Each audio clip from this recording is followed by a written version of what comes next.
आयोग के बाद अब देश की सुप्रीम कोर्ट ने कहा है कि हलफनामा दो। इस बात का हलफनामा दो कि वोटर रिवीजन में सहयोग के लिए किया क्या। एक दो नहीं 12 पार्टियों से कहा है कि लिखित में लेकर आओ सुप्रीम कोर्ट में। दर्शकों, आज प्रधानमंत्री मोदी बंगाल और बिहार के दौरे पर रहे, जहां मोकामा पुल पर उनका वीडियो बहुत वायरल है। गंगा नदी पर 6 लेन के इस नए पुल के अलावा बंगाल और बिहार में आज करीब 19,000 करोड़ की परियोजनाओं का लोकार्पण और शिलान्यास किया। इस दौरान प्रधानमंत्री मोदी ने 130वां संशोधन विधेयक का भी जिक्र किया, जिसे 2 दिन पहले ही पेश किया गया था गृह मंत्री अमित शाह ने लोकसभा में, और इस पर विरोधी दलों ने बिल की कॉपी फाड़कर विरोध दिखाया था। प्रधानमंत्री मोदी ने कहा कि जमानत पर रिहा भ्रष्टाचारी इस बिल का विरोध कर रहे हैं। उन्हें इसलिए गाली दी जा रही है क्योंकि उन्हें डर है कि अगर ये बिल कानून बन जाएगा तो उनका सपना चकनाचूर हो जाएगा। अपने इस दौरे के दौरान प्रधानमंत्री मोदी से घुसपैठिए हटाओ मिशन को लेकर भी बड़ा बयान दिया। प्रधानमंत्री मोदी ने कहा कि वो हिंदुस्तान से एक घुसपैठिए को देश से बाहर करके ही दम लेंगे। मोदी विकास परियोजनाओं की सौगात दे रहे हैं तो राहुल गांधी वोट अधिकार यात्रा कर रहे हैं, मुस्लिम मौलानाओं से मुलाकात कर रहे हैं। आज मुंगेर के जमालपुर में राहुल तेजस्वी ने खानका रहमानी के मौलाना मोहम्मद वली फैसल रहमानी से मुलाकात की। करीब 20 मिनट तक ये मुलाकात चली। बीजेपी का आरोप है कि राहुल गांधी वोट अधिकार यात्रा नहीं बल्कि वोट पाने के लिए मुस्लिम धर्म गुरुओं से मिल रहे हैं। इससे पहले भी बीजेपी ने राहुल की यात्रा को घुसपैठिए बचाओ यात्रा कहा था। ऐसे में पब्लिक पूछ रही है सवाल, प्रधानमंत्री मोदी का प्रहार घुसपैठियों का कौन मददगार? यही है आज सवाल पब्लिक का।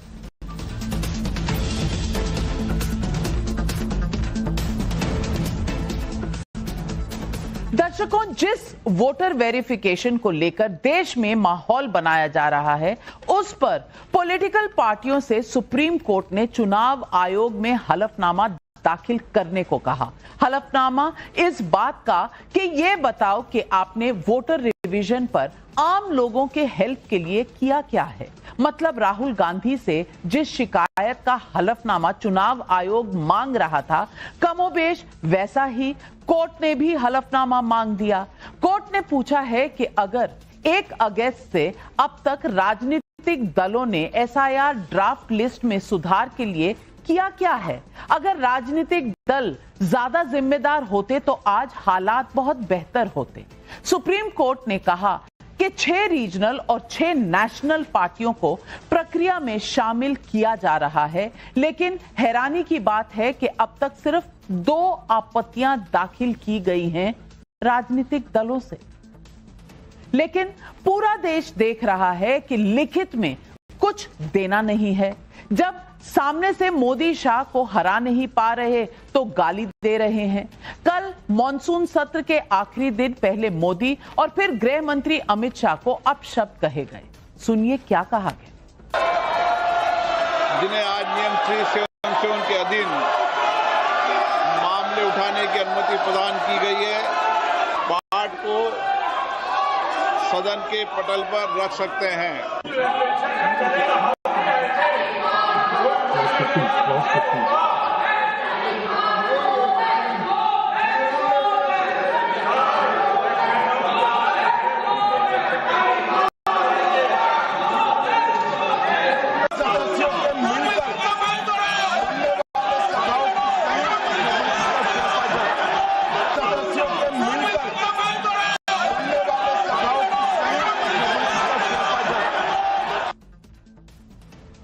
ऐसा नहीं कि राहुल तेजस्वी या अखिलेश ममता को पता नहीं है कि वोट चोरी मुद्दा नहीं है। वोटर लिस्ट की सफाई रूटीन काम है, उसमें कुछ त्रुटि हो सकती है जिसे ठीक किया जाना चाहिए और वो हो रहा है।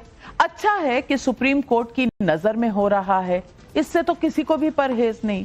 अभी एक वीडियो सामने आया जिसमें राहुल पब्लिक के बीच मंच से वोट चोर चिल्ला रहे हैं। तेजस्वी ने उनके कान में फुसफुसाया कि ऐसा बोल दो कि हम आएंगे तो 5 साल में बेरोजगारी खत्म कर देंगे। मतलब तेजस्वी को भी पता है कि ये वोट चोरी का मुद्दा पब्लिक के बीच में तो चलना नहीं है। पूरा एपिसोड खुद सुनिए, क्या हुआ, कैसे हुआ और क्यों हुआ। वोट चोर, दिल से आपका धन्यवाद। सरकार बनेगी तो बेरोजगारी खत्म करेंगे। हाँ,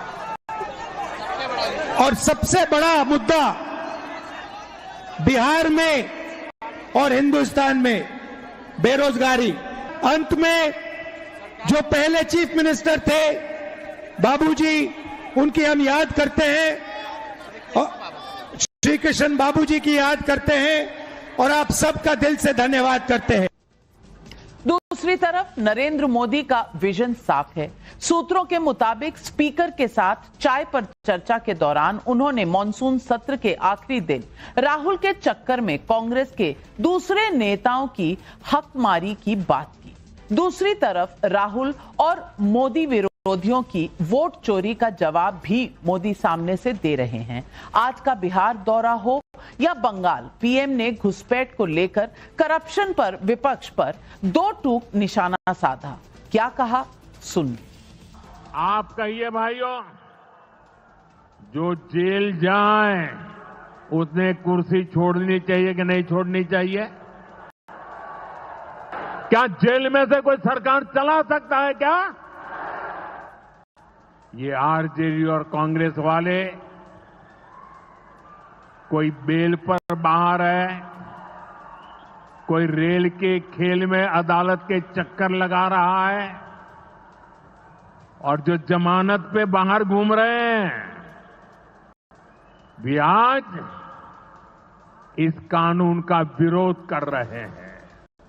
और इसलिए सुबह शाम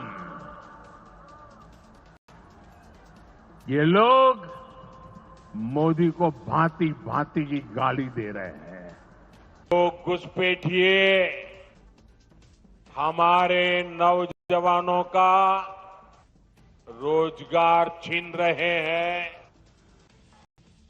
जो हमारे इंफ्रास्ट्रक्चर पर दबाव डाल रहे हैं, जो हमारी बहनों बेटियों के साथ अत्याचार कर रहे हैं, ऐसे घुसपैठियों को हम भारत में नहीं रहने देंगे। इंडी अलायंस के राजनीतिक दल तुष्टीकरण के आगे घुटने टेक चुके। ये राजनीतिक दल सत्ता की भूख के लिए घुसपैठ को बढ़ावा दे रहे हैं। करप्शन पर एक्शन के लिए बिल लाया गया और घुसपैठ पर एक्शन जमीन पर दिखने लगा है।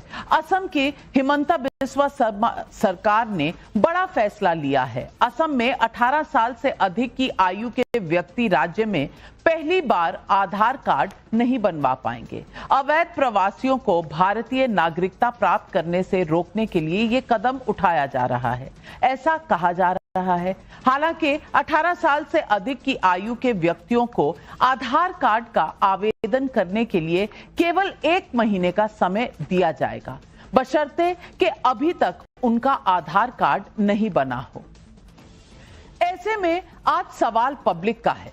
सवाल नंबर 1, घुसपैठियों के खिलाफ नरेंद्र मोदी का प्रहार विरोधियों में क्यों मचा है हाहाकार। सवाल नंबर 2, अब तो कोर्ट ने भी हलफनामे की डिमांड कर दी, मोदी विरोधियों के पास क्या जवाब है। सवाल नंबर 3, मुस्लिम मौलानाओं से राहुल गांधी की मुलाकात, वोट अधिकार यात्रा का मकसद वोट बैंक और तुष्टीकरण की राजनीति। यही सवाल आज पब्लिक पूछ रही है और इन सवालों के जवाब देने के लिए आज हमारे साथ जुड़ रहे हैं बीजेपी के राष्ट्रीय प्रवक्ता प्रदीप भंडारी, करण इश्करण वर्मा राजनीतिक विशेषज्ञ हमारे साथ हैं। इश्करण भंडारी सुप्रीम कोर्ट के एडवोकेट हैं। मेरी बाईं तरफ हैं बादशाह आलम जी, आरजेडी के राष्ट्रीय प्रवक्ता, घनेंद्र भारद्वाज जी, आम आदमी पार्टी के राष्ट्रीय प्रवक्ता। लेकिन मेरा पहला सवाल अश्विनी कुमार मिश्रा कांग्रेस के नेता को जाता है। और अश्विनी कुमार जी, मेरा सवाल आपसे इतना है, चक्कर क्या है? तेजस्वी जी समझ गए हैं कि भाई वोट चोरी से वोट नहीं आना, रैली निकल गई, लेकिन रैली का जो रूट है वो अमित मालविया जी ने ट्वीट करके बता दिया कि वो जो माइनॉरिटी प्रमुख इलाके हैं वहां से निकल रहा है, मौलानाओं से मीटिंग हो रही है और फुसफुसाना पड़ता है भाई बेरोजगारी का भी मुद्दा उठा दो। यानी कि मुद्दे हैं नहीं, जाना उसी फॉर्मूला पे है कि भाई माइनॉरिटी वोट दे दो, माइनॉरिटी वोट दे दो। वोट चोरी तो बहाना है क्योंकि सुप्रीम कोर्ट ने आज आपकी चोरी पकड़ ली। आप अब एफिडेविट देने जाएंगे क्या? नाविका जी, वोट चोरी अकेला मुद्दा नहीं है, वोट चोरी सबसे बड़ा मुद्दा है, लोकतंत्र को बचाने के लिए एक बहुत बड़ा मुद्दा है। और भी बहुत सारे मुद्दे हैं, मैं कहूं तो आपके दर्शकों को दिखा देता हूं जो मोदी जी ने प्रॉमिस किया था। काला धन वापस लाएंगे, स्विस बैंक में पैसा 3 गुना हो गया, सबका साथ सबका विकास पर हुआ सिर्फ अडानी का विकास, किसानों को एमएसपी की गारंटी दी, 700 किसान जो है मारे गए उसमें रैलियों में, किसानों की इनकम दुगनी होगी, अडानी की इनकम हजारों करोड़ हो गई, 15 लाख खाते में आएंगे, गरीबी भुखमरी बेरोजगारी लाचारी आई, 100 स्मार्ट सिटी बनेंगे, आप बता देना कौन से कितने बने हैं, 2 करोड़ हर साल नौकरियां मिलेंगी। बहुत लंबी फहरिस्त है, कहो तो मैं आपको गिना सकता हूं। लंबी फहरिस्त है और आप पिछले 3 चुनावों से ये गिना रहे हैं। नहीं, मुझे बता दीजिए सुप्रीम कोर्ट को क्या जवाब देंगे? नाविका जी, मुझे आश्चर्य होता है जब भी मैं मोदी जी का भाषण सुनता हूं तो ऐसा लगता है ये 5-6 महीने पहले ही प्रधानमंत्री बने, 11 साल से प्रधानमंत्री नहीं है। क्योंकि इनकी जो भाषा शैली होती है कि हम ऐसा कर देंगे, 11 साल में क्या किया आज तक मैंने मोदी जी को उस पर वोट मांगते हुए नहीं देखा। रही बात राहुल गांधी की मुस्लिम लीडर से मिलने की बात, राहुल गांधी तो मंदिर भी गए थे औरंगाबाद में, वो तो किसी को नहीं दिखा, क्योंकि राहुल गांधी मोदी जी की तरह हिंदू मुस्लिम की राजनीति नहीं करते। ये देश सेकुलर है, सेकुलर था, सेकुलर रहेगा। तो इस बात को एक्सेप्टेंस भारतीय जनता पार्टी नहीं कर पाती क्योंकि उनको तो हिंदू मुस्लिम की राजनीति ही करनी आती है। और यही कारण है आज मोदी जो वहां पर रैलियों में भी बोल रहे हैं कि घुसपैठी बक्से नहीं जाएंगे। घुसपैठी आए कब है, कहां से आए? 11 साल सरकार में कौन है? क्या जिम्मेदारी मोदी जी की नहीं बनती? बताएं, घुसपैठी आए कहां से? घुसपैठी नहीं रखे जाएंगे, 65 लाख लोगों के आप वोट काट दोगे। ये हो क्या रहा है नाविका जी? इतना हो रहा है कि आप मुद्दों से चुनाव नहीं जीत सकते, इसलिए आप by hook and by croup, शाम दाम दंड भेंट सब कुछ लगाएंगे चुनाव जीतने के लिए।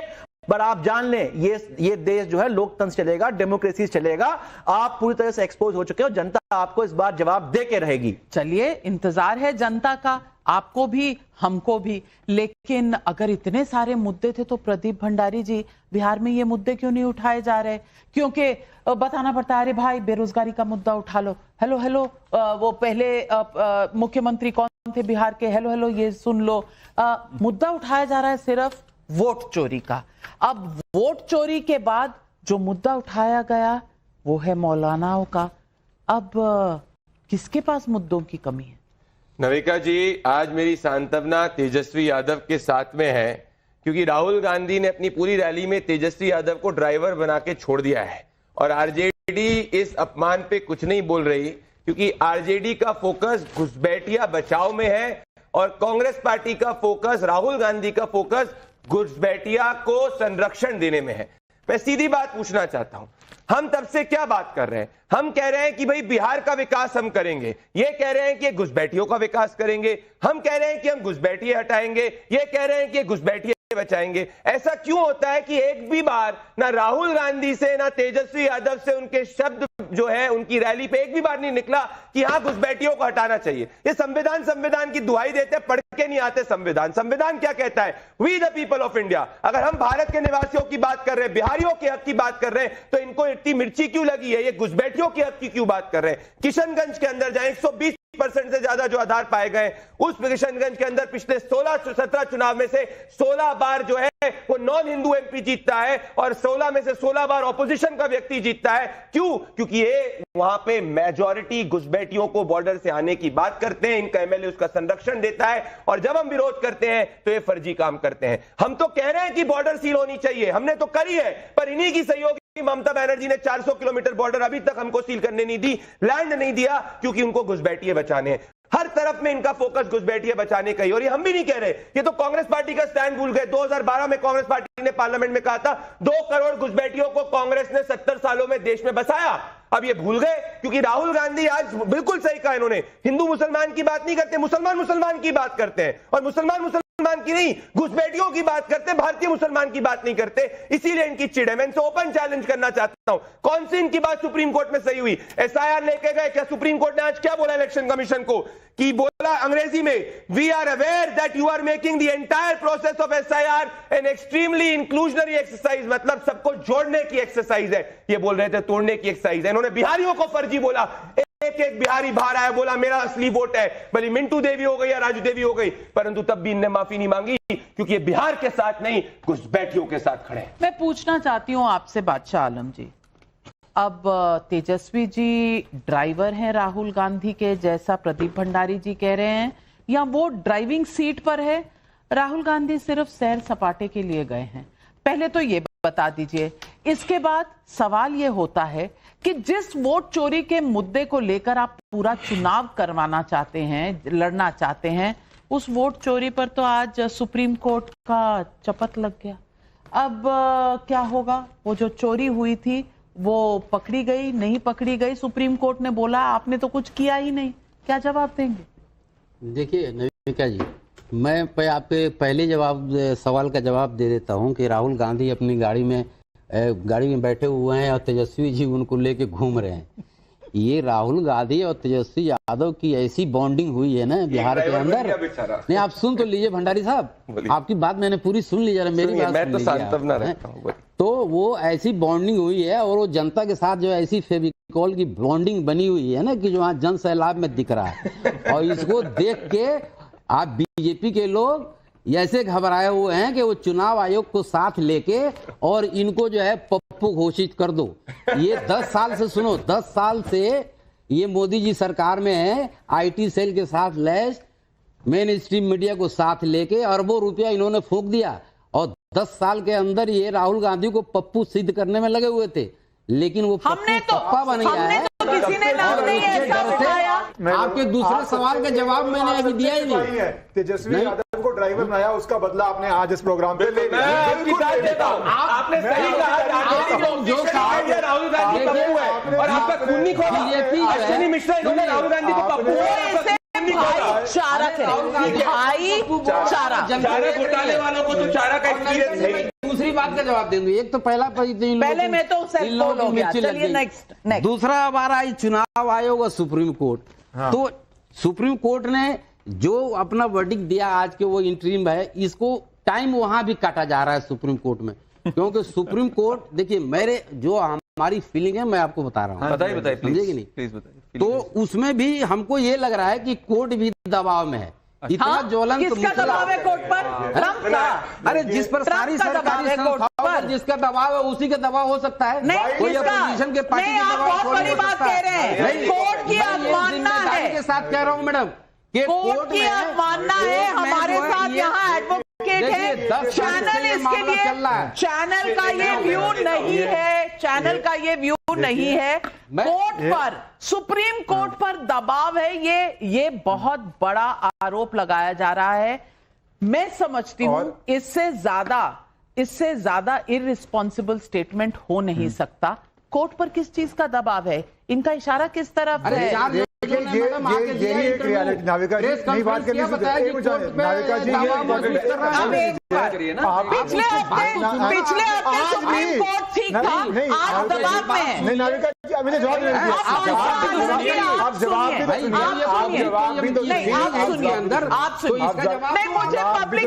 मुझे पब्लिक के कमेंट आ रहे हैं कि एक दूसरे के ऊपर जब बोलते हैं तो सुनाई नहीं देता। अब आप सुनिए बादशाह आलम जी, आपकी आवाज जाएगी नहीं, आप सुनिए। हाँ जी, आप देखिए, पहली बात, पिछले हफ्ते आप सुप्रीम कोर्ट की तारीफ कर रहे थे सेम केस में, आज भी आधा विपक्ष तारीफ कर रहा है, खुश है। जयराम रमेश जी का ट्वीट देखिए, आपके कई सहपाठियों का ट्वीट देखिए, जहां पे वो सुप्रीम कोर्ट की तारीफ कर रहे हैं। और आप जो सुप्रीम कोर्ट पे एलिगेशन लगा रहे हैं वो इस देश में अपराध है, आपको नहीं लगाना चाहिए।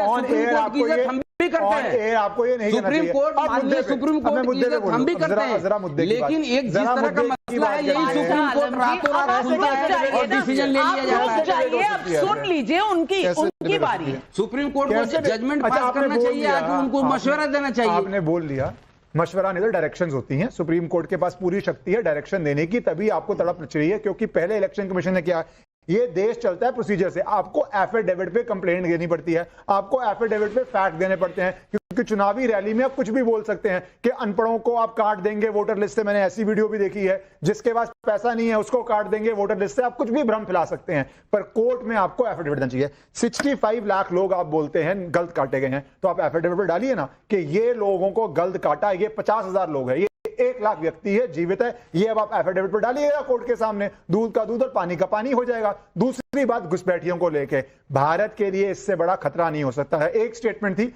Muslims have first right on resources. मुझे लगता है अब स्टेटमेंट आएगी, अब मुझे आएगी, अब मुझे आएगी स्टेटमेंट। मैं अभी पढ़ा दूंगा, माइनॉरिटीज इंक्लूडिंग मुस्लिम, लीजिए वो जो स्टेटमेंट थी, मैं हैरान नहीं होऊंगा अब ये स्टेटमेंट आए, घुसपैठिए have the first right on Hindustan में अरे बात खत्म, मैंने आपको इंटरप्ट नहीं किया एक बारी।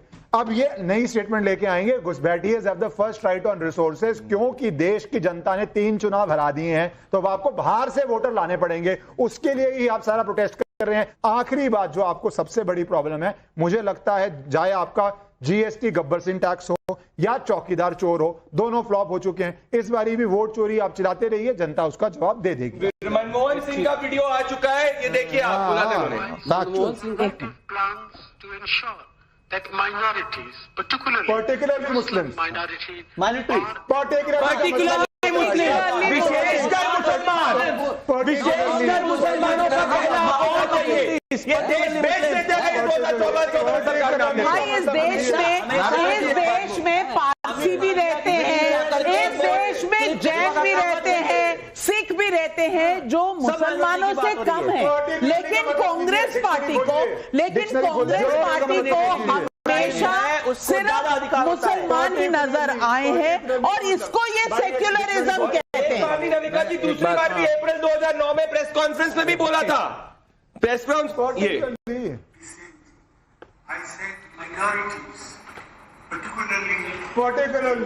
पर्टिकुलरली दूसरी बार जस्टिफाई भी कर रहे हैं।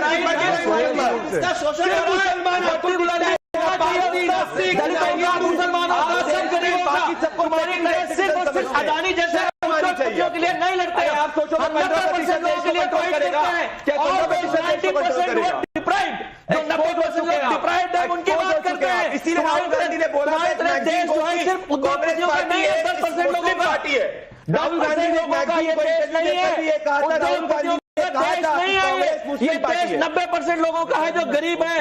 एक मिनट, मैं करण वर्मा जी आपसे पूछना चाहती हूँ, अब मौलानाओं का क्या वोटर का अधिकार छीन लिया गया था? क्योंकि राहुल गांधी उनसे मिलने गए थे, जी। मंदिर गए थे, लेकिन मंदिर में पंडितों को मिलने की तो कोई फोटो नहीं आई, मौलानाओं को मिलने की जरूर फोटो आई है। अब मैं पूछना चाहती हूँ कि ये माजरा है क्या? देखिए, आपको पता है नाविका जी, जब वहां से निकल रहे थे ना राहुल गांधी जी, तो उन्होंने कहा ये हमारा गुलिस्तान है, हम दोनों जो मिले हुए हैं।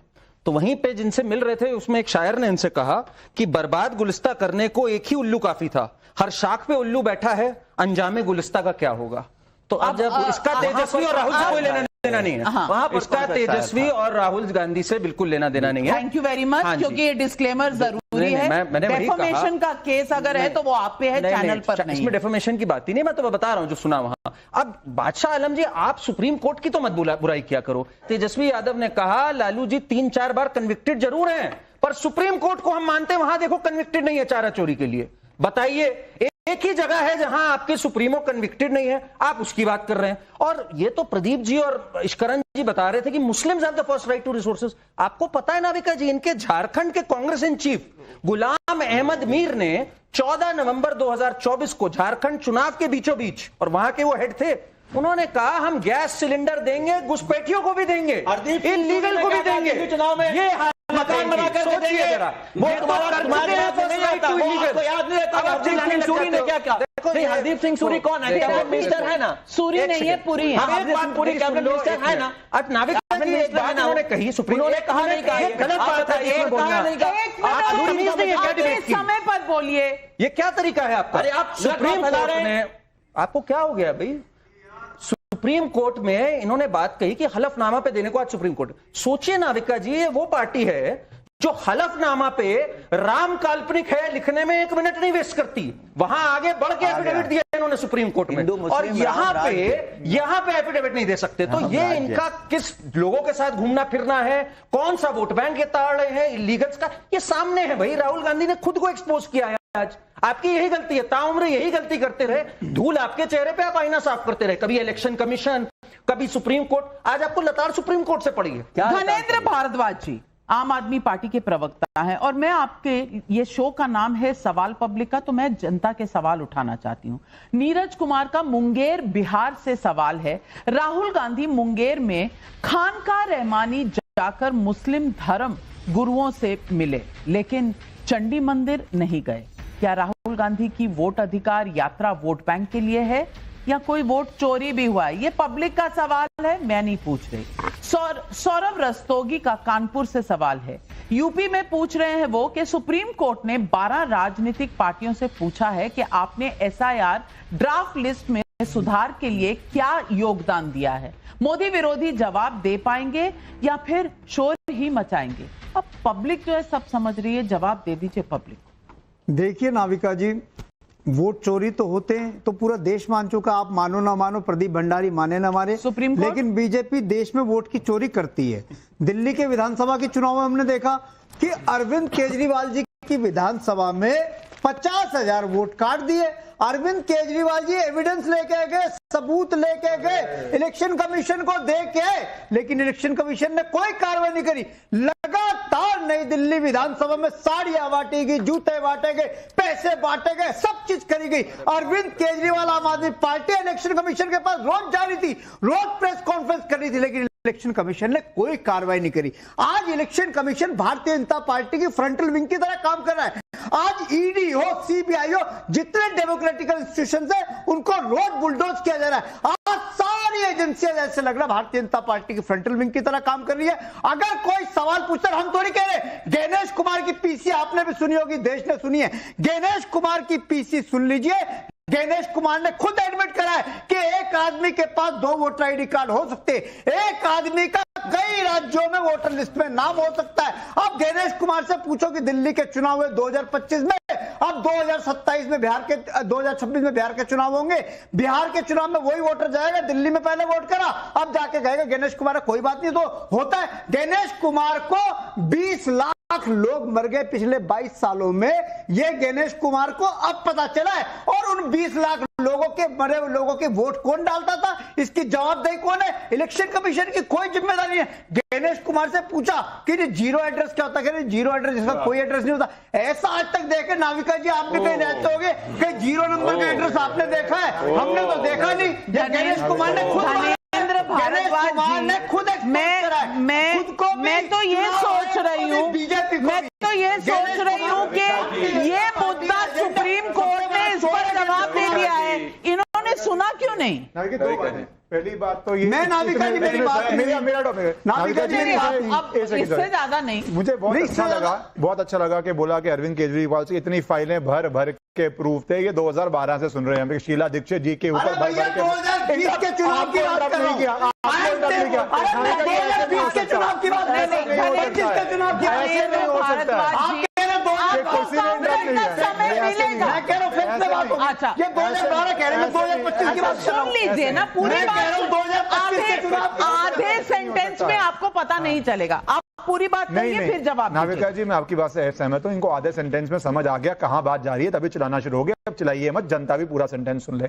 2012 से बोलते थे हमारे पास इतने सारे एफिडेविट हैं प्रूफ के, इतनी सारी करप्शन है, लालू प्रसाद यादव जी की है, शरद पवार जी की है, शीला दीक्षित जी की है, वो सारे पुलिंदे गायब हो गए, एक भी केस को प्रोसिक्यूट नहीं किया गया। अब ये वैसे ही करते हैं, आपके पास इतने सारे वकील हैं, अगर आपको लगता है करप्शन हुई है, कोर्ट में पिटीशन डल सकती है करप्शन के ऊपर, आप कोर्ट में जाके साबित कीजिए, कोर्ट से ऑर्डर लीजिए। सरकार चोरी करती रहेगी, बीजेपी चोरी करती रहेगी, हमारा काम सिर्फ कोर्ट में जाने का है, इनको चोरी की खुली कोर्ट मिल गई, हमेशा हर बात पे कोर्ट जाओ, कोर्ट जाओ। भारद्वाज जी, भारद्वाज जी, जिस तरह से आप चिल्ला रहे हैं, एक चोर ही इतना शोर मचाता है। सच्चाई का शोर है, ये सच्चाई का शोर, सच्चाई को शोर नहीं मचाना पड़ता। मैं पुरानी कहावत है, चोर मचाए शोर, तभी इतना शोर होता है। आपके पास तथ्य नहीं होते, चोर मचाते हैं शोर। सच आराम से बात कर सकते हैं, सब जाके एफिडेविट में कोर्ट में साबित होता है। अरे सुन तो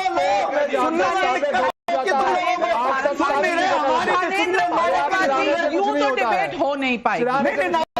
एक एक करके मैं आपको समय दूंगी, तभी मैं ये रिकॉर्ड ही नहीं कर रही। मैं ये स्टूडियो आपका चैनल है, आप एंकर हो, आप एडिटर हो, जो आप बोल रहे हैं वो पब्लिक को सुनाई देना चाहिए। इसका तो क्यों साइन किया? मैं 1 मिनट आपके पास भी आ रही हूं। मैं इतना बताना चाहती हूं कि 2025 के चुनाव में 61,000 वोट नई दिल्ली कॉन्स्टिट्यूएंसी में पोल हुए, 61,000 टोटल वोट पड़े हैं। अब और मैं आपको ये भी बता दूं फैक्ट्स क्या है, किसको कितने वोट पड़े ये भी मैं आपको बता देती हूं, क्योंकि इसमें 61,000 में से बीजेपी को 30,088 वोट पड़े हैं और अरविंद केजरीवाल को लगभग 26,000 वोट पड़े हैं। अब इसमें 50,000 की कंप्लेंट ये लेके चले गए। इन्होंने फॉर्म 17 साइन किया, इनसे पूछो इनके बीएलए से वोट 60,000 है और ये 50,000 की कंप्लेंट लेकर चले गए। साइन क्यों किया, इसका जवाब दो। आज मैं आपके शो पे मेरे आम आदमी पार्टी के मित्र के साथ सांत्वना रखना चाहता हूं, क्योंकि केजरीवाल जी के सामने नहीं बोल सकते, तो यहाँ पे इनको बोलने का इतना जोर जोर से मौका मिल रहा है। पार्टी मीटिंग में नहीं बोल पाते, पर आज इन्होंने अरविंद केजरीवाल के खिलाफ बोला है, क्योंकि ये कह रहे हैं कि फर्जी पड़ा हुआ। अरविंद केजरीवाल ने एक ऑफिशियल प्रेस कॉन्फ्रेंस करी थी फरवरी 8, 2025 को, और दिल्ली की जनता को कहा था हम मैंडेट को स्वीकारते हैं, हमारी हार हुई है, हम जाके आत्मचिंतन करेंगे। तो आज गणेंद्र भारद्वाज जी ऑफिशियल स्पोक्सपर्सन आप केजरीवाल के खिलाफ बोल रहे हो, मुझे पीड़ा हो रही है। मैं बताता हूं ऐसा क्यों हो रहा है, क्योंकि इनका घुसपैठिया बचाओ आंदोलन जो है वो अहमदुल्ला खान लीड करते हैं। यही अहमदुल्ला खान जो कह रहे थे रोहिंग्याओं को जो है वो जाके गैस सिलेंडर दिए। ये देखिए। अस्सलाम वालेकुम, मैं अमानतुल्ला ओखला विधायक और चेयरमैन दिल्ली वक्फ बोर्ड जी। आज हमने यहाँ जो परसों रोहिंग्या के लोग जिस कैंप में रहते थे, 1 महीने का राशन, रोहिंग्याओं को 1-1 महीने का राशन दे, ये ईडब्ल्यूएस फ्लैट दे, ये असली घुसपैठिए बचाओ लोग हैं। काउंटर नाविका जी, जिन रोहिंग्यास की बात कर रहे इनको रिहेबिलिटेशन कराने का काम भारतीय जनता पार्टी की सरकार में है। हरदीप सिंह पुरी ने दिल्ली में जो भैया ये लो, वो को दिए, दिल्ली के घोड़े ये 17/2023 की फेक न्यूज, अब एफआईआर भी हुई थी। अरे गणेंद्र भारद्वाज जी, अब एफआईआर भी हुई थी इस पे, ये 17/2023 का, उस पे एफआईआर हुई है कांग्रेस के नेता। अगर मत दिखाओ वापस आपको भी जेल जाना पड़ेगा। कितना झूठ बोलोगे। पब्लिक के कुछ और सवाल है। अमित यादव का कन्नौज से, यूपी से सवाल है। कल मोदी जी ने कहा कि राहुल गांधी की वजह से कांग्रेस के कई युवा प्रतिभाशाली नेताओं को दबाया जा रहा है। क्या कांग्रेस में सिर्फ राहुल सितारे, बाकी बेचारे? आपसे सवाल है अश्विनी जी, और आप भी सितारे हैं लेकिन बेचारे बने हुए हैं। राकेश श्रीवास्तव का इंदौर से सवाल है।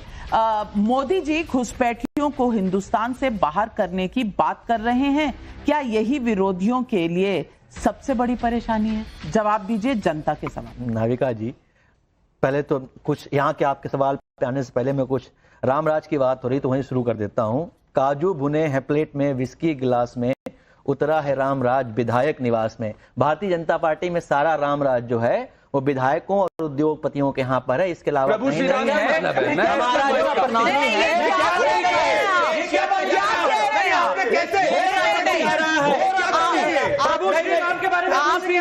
प्रभु श्री राम के बारे में, प्रभु श्री राम के बारे में, बादशाह आलम के धर्म के बारे में सब बोल पाएंगे। बादशाह आलम के धर्म के बारे में जरा ऐसी कहावत बोलिए, चलिए ओपन चैलेंज बोलिए, सेक्युलर देश से बोलिए। हमारी मौसम बोलिए है मगर ये आंकड़े झूठे। I'm sorry. अश्विनी आप जैसे मीर जाफरों की वजह से ही जो है जो इतिहास के अंदर आप मीर जाफर का काम कर रहे हैं। आप ऐसे ही सेक्युलरिज्म उधर दिखाइए, आप ऐसा सेक्युलरिज्म उधर दिखाइए, हमारा लिखा हुआ नहीं है,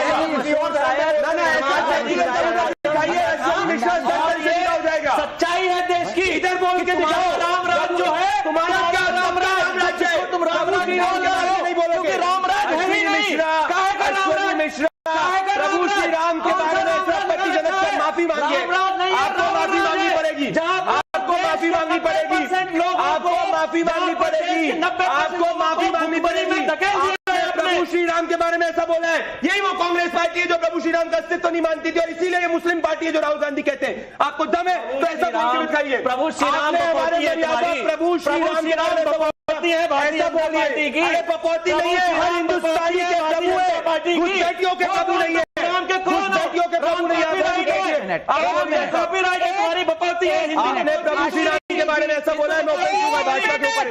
एक मिनट, आप किसी के आपको किसी चीज पर फेथ है या नहीं है, आप किसी और की दिल को नहीं दुखा सकते, उसके धर्म के बारे में आप इस तरह की बातें नहीं कर सकते। आपका ये निजी क्या गलत बात की आपकी ही पार्टी है जिसने कॉन्स्टिट्यूशन में फ्रीडम ऑफ स्पीच पर रिस्ट्रिक्शन लगाया था।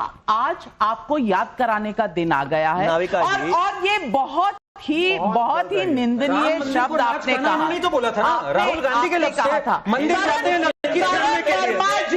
करण वर्मा जी, ये होती है सेक्युलरिज्म। आज कांग्रेस पार्टी सेक्युलरिज्म का पाठ पढ़ाते पढ़ाते इन्हें 60 साल हो गए। ये होती है सेक्युलरिज्म कि मौलानाओं के साथ बैठ जाओ लेकिन राम के बारे में यूं बात करो। जिन प्रभु श्री राम के बारे में इन्होंने बात करी, इनको ये भी नहीं पता, अरे ये क्या तरीका है आपका, बीच में नहीं बोले, थोड़ी सभ्यता से बात करिए भैया, ऐसे मत करिए। जिन प्रभु श्री राम के बारे में इन्होंने बात करी, इनको ये तक नहीं पता होगा कि उन्हीं प्रभु श्री राम की प्रतिमा है हमारे कॉन्स्टिट्यूशन में। ये जो कॉन्स्टिट्यूशन की बात करते हैं, जब आप राम का अनादर करते हैं, कॉन्स्टिट्यूशन का भी करते हैं, सनातन का भी करते हैं। पर नाविका जी, हमें अचंबा नहीं होना चाहिए, इनके जो गुरु है राहुल गांधी, उसी ने तो कहा था ना, राम मंदिर नाच गाने हो रहा है वहां पर। बाबर की मजार पे 4 पीढ़ियां चली गई इनकी, राम मंदिर कोई नहीं गया, चाहे वो इंदिरा गांधी हो, चाहे वो जवाहरलाल नेहरू हो, चाहे वो राजीव हो, चाहे वो राहुल गांधी हो। इनकी ये सोच, सनातन को कभी डेंगू मलेरिया से तुलना करना, उन पार्टियों के साथ खड़े होना, आपको आज क्षमा मांगनी चाहिए, शर्म दिखानी चाहिए इसके ऊपर। आप जो ये अपीजमेंट की राजनीति खेल रहे हैं, आप आज वहां तक निकल गए। पहले तो आप सिर्फ लुभाते थे मुस्लिम को, आज आप क्या कर रहे हैं? आज आप हिंदू से घृणा कर बैठे, और मुस्कुराइए मत, ये आप मुस्कुरा कर दूसरों की इंसल्ट पर मैं आज सिर्फ ये कहना चाहती हूं कि संविधान बचाओ वाले लोगों ने कभी संविधान खोल के देखा है? राम जी वहां भी हैं, बिल्कुल संविधान में राम जी हैं, बसते हैं, लेकिन संविधान की कॉपी अगर सिर्फ दिखावा हो और अंदर सब कुछ खाली हो तो आप शायद नहीं जान पाएंगे। और ये सवाल पब्लिक भी पूछ रही है। संजीव उपाध्याय प्रयागराज यूपी से सवाल पूछ रहे हैं, प्रधानमंत्री मोदी की आज की रैली में आरजेडी के विधायक क्यों पहुंचे? क्या चुनाव से पहले आरजेडी में फूट पड़ने वाली है? बादशाह आलम जी जवाब देंगे। देखिए नाविका जी, इस वक्त पब्लिक की सवाल जो है ना, ये घुसपैठियों को लेके है कि घुसपैठिए ये आ गए। पब्लिक ये भी पूछ रही है कि घुसपैठिए आए कैसे, आप जवाब नहीं देंगे। आरजेडी वाले क्या बीजेपी की रैली में घुसपैठिए थे? मैडम, ये जो हमारे बीजेपी के लोग कह रहे हैं कि घुसपैठियों को ये जो है वोटर बनाना चाह रहे हैं, ये घुसपैठियों की मदद कर रहे हैं। राम राज की बात कर रही हैं आप। राम राज तो वो राज होता है कि जवाब दे दीजिए। बात सुन लीजिए, सीधी बात है, किसको कहते हैं जहां बाल बकरी पानी पिए। किसने पिछले 5 साल मुसलमानों से मिल के आए, समय का आपके 30 सेकंड खत्म हो गए। करण भंडार, पिछले 5 साल से किसने इस देश में घुसपैठियों पे एक्शन ना हो, चाहे वो एनआरसी हो, चाहे वो सीए, उसका विरोध किया है सड़कों के ऊपर? जनता को पता है कौन घुसपैठ। मैं कह रहा था कि घुसपैठिया फर्स्ट राइट ऑफ रिसोर्सेज कल आएगा। करण ने भी और प्रदीप ने भी बताया किस तरह ये लागू करने के लगे हुए हैं कि घुसपैठियों को पहला राइट ऑफ रिसोर्सेज दे दो। ये मानसिकता है, तभी इस देश में जनता इनको नकारती है। 11 साल से आप सरकार में बैठे हैं, 20 साल से आप तो एडवोकेट हो, सीए कौन सा घुसपैठी रोकता है? नहीं, आप बताइए ना, सीए कौन सा घुसपैठी रोकता है? आप एडवोकेट हो, कितने सीए और कैसे घुसपैठी रोकते हैं? सुनिए के साथ बताइए।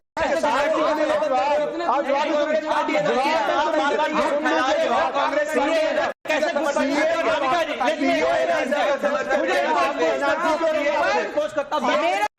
मेरे पास समय नहीं है, मेरे पास समय नहीं है। एक मिनट, जब सीएए आया और प्रताड़ित दर्शकों जब सीएए आया और प्रताड़ित हिंदुओं को जो आसपास के देशों में थे, उनको जब यहाँ की नागरिकता देने की बात हुई तो कांग्रेस पार्टी और सारे विरोधियों ने ये कहा कि एनआरसी आ रहा है, कागज दिखाने पड़ेंगे। आज घुसपैठियों का इल्जाम बीजेपी पर लगा रहे हैं। चोरी हो गई जिन्होंने कहा, आज सुप्रीम कोर्ट ने कहा हलफनामा दो, तो कह रहे हैं सुप्रीम कोर्ट पर दबाव है। ये होता है संविधान, ये होता है लोकतंत्र। और सबसे बड़ी बात, प्रधानमंत्री ने कहा कि अगर देश में स्वच्छता लानी है राजनीति में, तो अगर कोई 30 दिन तक जेल में रहे तो उसे अपने पोजीशन से इस्तीफा दे देना चाहिए। ये कानून लाया तो रिजल्ट क्या हुआ? मोदी को गाली देनी शुरू कर दी कि भाई हमारी दुकान कैसे चलेगी। ये सवाल पब्लिक पूछ रही है। चोरी हुई है तो चोरी साफ होने दीजिए, पर नहीं, विपक्षी नहीं होने देंगे। अगर चोरी रोकनी है तो फिर राजनीति साफ कीजिए, वो भी नहीं होने देंगे। राम की बात करो तो फिर आपको याद आता है तुष्टीकरण, और तुष्टीकरण करते हुए राम को भी गाली दे जाते हैं। ये होती है राजनीति, ये होता है संविधान, ये होता है लोकतंत्र। ये तो पब्लिक ही बताएगी कौन सही कौन गलत। तमाम पैनलिस्ट को धन्यवाद करती हूं, लेती हूं आपसे इजाजत। लेकिन जाने से पहले अश्विनी जी, एक्सपेक्ट करती हूं कि आप माफी मांगेंगे। आज आपने बहुत से हिंदुओं का दिल दुखाया है। ऐसा कुछ नहीं, आपका बड़प्पन होगा अगर आप माफी मांग ले। गौडवी जी की एक शायरी थी समाजवाद को लेकर के, वो मैंने कही, और वो इनके सुधांशु त्रिवेदी जी ने बड़ी सभा में कही है। तो ऐसा नहीं है, भाजपा नेताओं ने भी कही हो। सीना जोड़ी विपक्षियों की चलती रहेगी, क्योंकि यही